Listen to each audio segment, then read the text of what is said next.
అందరికీ నమస్కారం.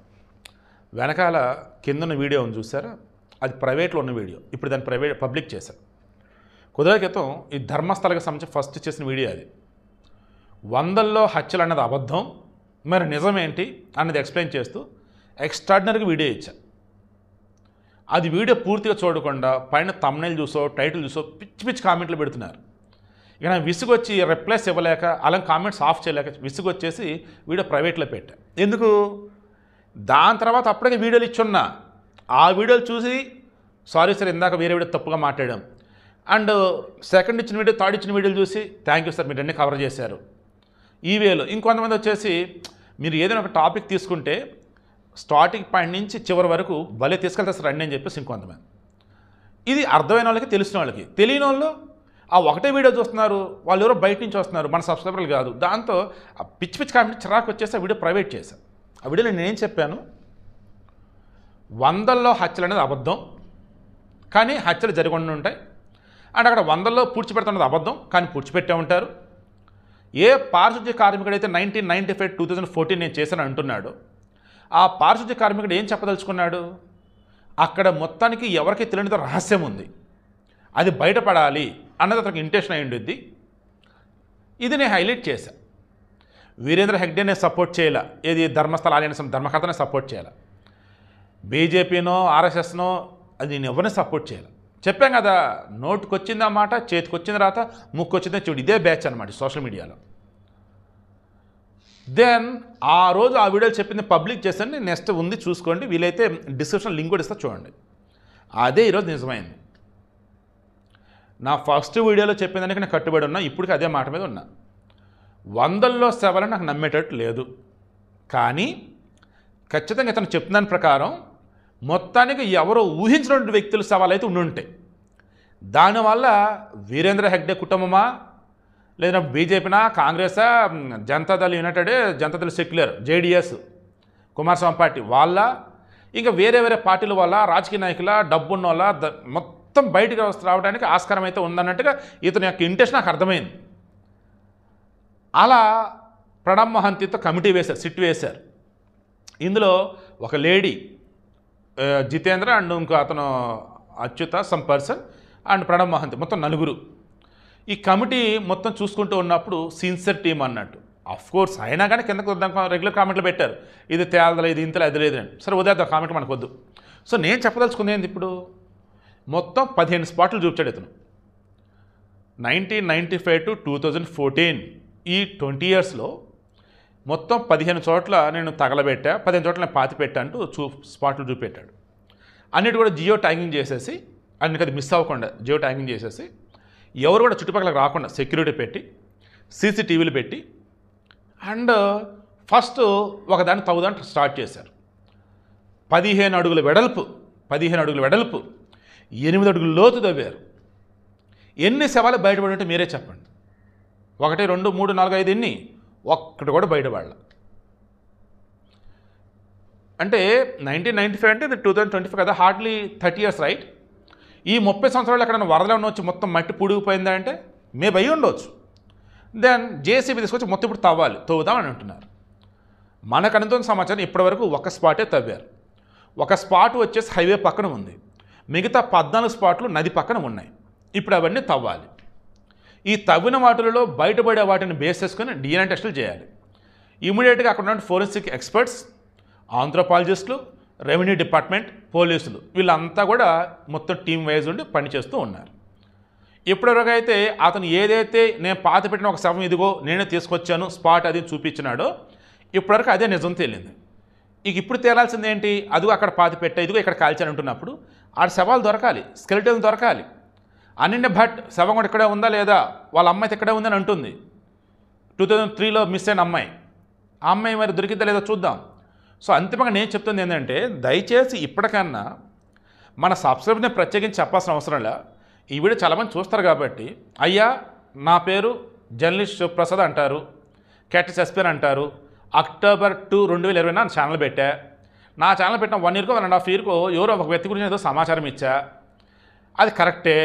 బట్ నేను క్రాస్ చెక్ చేసే లోపు అతను వచ్చి కామెంట్ పెట్టి నా గురించి నువ్వు తప్పుగా చెప్పి చెడుగా చెప్పు నీ మీద కేసు పెడితే అది పెడితే ఇదో హడావుడి చేస్తూ ఉంటే నేను మళ్ళీ రీచెక్ చేస్తే నేను ఇచ్చిన ఇన్ఫర్మేషన్ కరెక్ట్ అని తెలిసింది. బట్ అతను బాధపడుతున్నాడు. ఎందుకని చెప్పేసి వీడియో నేను తీసేశాను. నేను వీడియో తీసేశాక మళ్ళీ నా గురించి చిల్లరతనం ఇంకో వీడియో చేసి ఎక్కడో పెట్టాడు. అతనికి ఛానల్ ఏదో ఉన్నట్టుంది. అప్పుడు ఇక నాకు అనిపించింది ఇట్లాంటి వాళ్ళని అసలు పట్టించుకోవద్దు.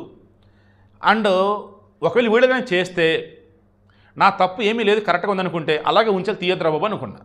బట్ అప్పుడే వీడియో డిలీట్ చేసా. ఇక ఆ టాపిక్ వద్దని వదిలేసా. ఆ తర్వాత వాళ్ళకి అర్థమైపోయింది. అన్ని వీడియోలు డిలీట్ చేసి ఛానల్ అమ్మేసుకొని కెట్టో వెళ్ళిపోయారు.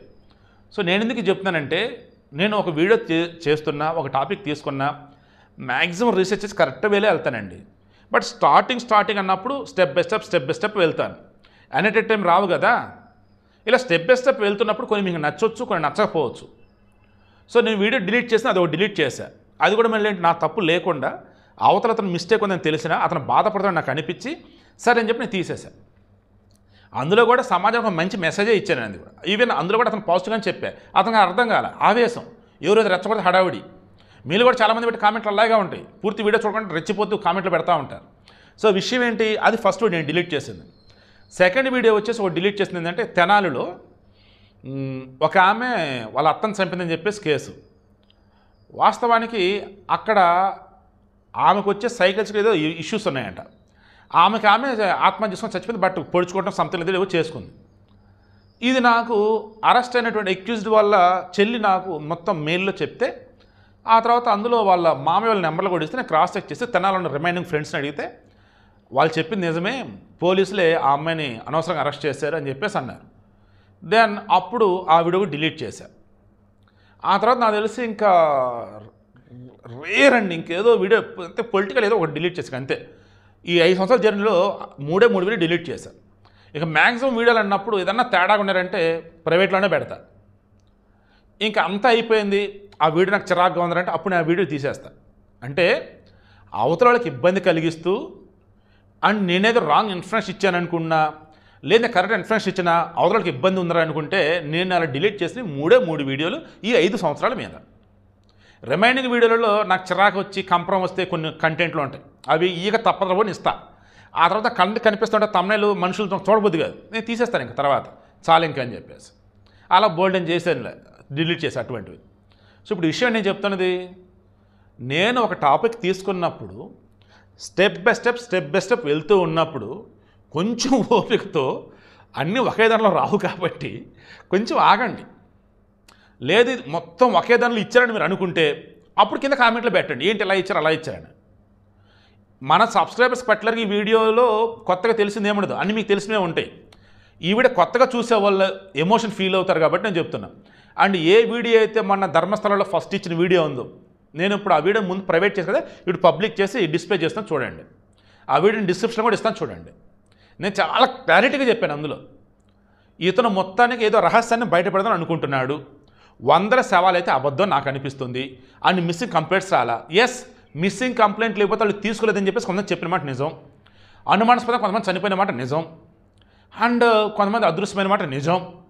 కానీ ఎన్ని కంప్లైంట్స్ వచ్చినా రాకపోయినా 100లో చనిపోవడం అనేది ఇంపాసిబుల్, 100లో చంపడం అనేది ఇంపాసిబుల్. సో ఎవరో ఇంపార్టెంట్ వ్యక్తి, ఆడవాళ్ళు కానీ మగవాళ్ళు కానీ మొత్తానికి ఎవరో ఏదో ఏదైనా తెలిసి చనిపోవడం జరిగింది, లేదా ఏదన్నా పాతి పెట్టి ఉంటే ఇతను చూసి ఉండాలి మిస్టరీ ఏదన్నా. మొత్తానికైతే ఇతను 1995 to 2014 మధ్యకాలంలో కానీ ఈవెన్ అతను అక్కడి నుంచి వెళ్ళిపోయిన తర్వాత కానీ మొత్తానికి అతనికైతే ఒక రహస్యం తెలిసింది. ఆ రహస్యాన్ని ఈరోజు అందరికీ చెప్పాలి.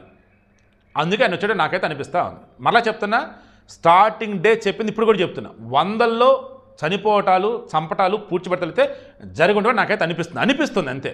నేను స్టాంప్ ఎట్లా ఎస్ ఎస్ ఎస్ అని, అది నాకున్నటువంటి ఏమంటారు దాన్ని, ఒక మేబీ అయ్యి ఉండొచ్చు అని అంతే. నిజంగా 100లాగా నాకు చనిపోతే కర్ణాటక కాదు బాబు, దేశమేం కాదు ప్రపంచం షేక్ అయింది. అసలు ఒక పవిత్రమైన పుణ్యక్షేత్రంలో 100 మందిని చంపేసి పూడ్చిపెడతామంటే ఏంటి అసలు అది? ప్రపంచ చరిత్రలోనే అది భయంకరమైనటువంటి ఘటన కదా. అటువంటి దాన్ని జరిగితే అప్పుడు మాట్లాడుకుందాం మరలా. మెయిన్ వైల్ ఈ 15 స్పాట్లో ఒక స్పాట్లో అయితే ఏమీ దొరకలా. రిమైనింగ్ 14 స్పాట్లో 13 వచ్చేసేమో నేత్రనది ఒడ్డున, ఒకటేమో హైవే పక్కన, ఒకటి ఆల్రెడీ తవ్వేస్తున్నారు. మొత్తం 15లో ఒకటి అయిపోయింది, ఇంకా 14 బ్యాలెన్స్ ఉన్నాయి. ఇతను ఏదైతే మొన్న ఒక స్కెలిటన్ పట్టుకొచ్చినాడో నేనే పూడ్చిపెట్టి ఇదిగో అని చెప్పేసి అదొక్కటే ప్రూఫ్, ఇప్పటివరకు అదే నిజం. Remaining forensic experts, anthropology experts, revenue experts, జియాలజిస్టులు వీళ్ళంతా కలగలిపి మొత్తం చెక్ చేసి నిజాలు ఏంటనేవి బయట పెడితే అప్పుడు రిమైనింగ్ విషయాలు మాట్లాడదాం.